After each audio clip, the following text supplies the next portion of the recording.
Imagine buying medicine for your sick child only to discover later that what you gave them wasn't medicine at all. It was flour mixed with water, or expired drugs repackaged to look new, or worse, contaminated pills that make them sicker. In Afghanistan, this isn't hypothetical, it's everyday reality. Up to 80% of medicines are counterfeit, standard, or illegally smuggled. And since the Taliban took control in 2021, the crisis has accelerated. This is a story of what happens when a healthcare system collapses and why it should terrify anyone who takes medication for granted. Afghanistan imports approximately $300 million worth of medicine annually. Most of it comes from Pakistan, Iran, India, Turkey, and Bangladesh. But here's the problem. An estimated 40% enters through illegal channels, smuggled across Afghanistan's long, uncontrolled borders, and once it's in the country, there's almost no quality control. According to Afghanistan's own Drug Regulatory Authority, up to 80% of psychotropic drugs, painkillers,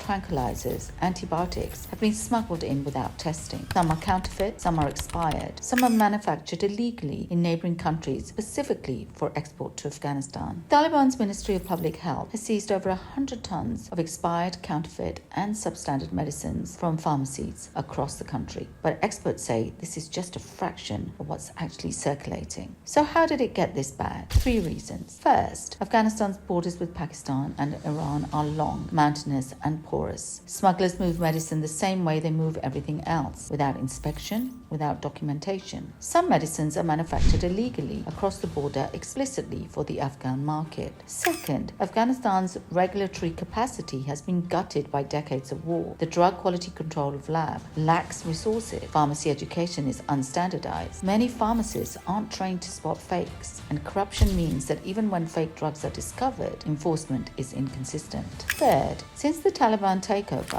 international sanctions have made it harder to import legitimate medicine through official channels. Banking restrictions, trade disruptions with Pakistan, NGOs that used to bring in their own supplies have left or scaled back. The gap has been filled by smugglers selling whatever they can get, real or fake. This isn't an abstract problem.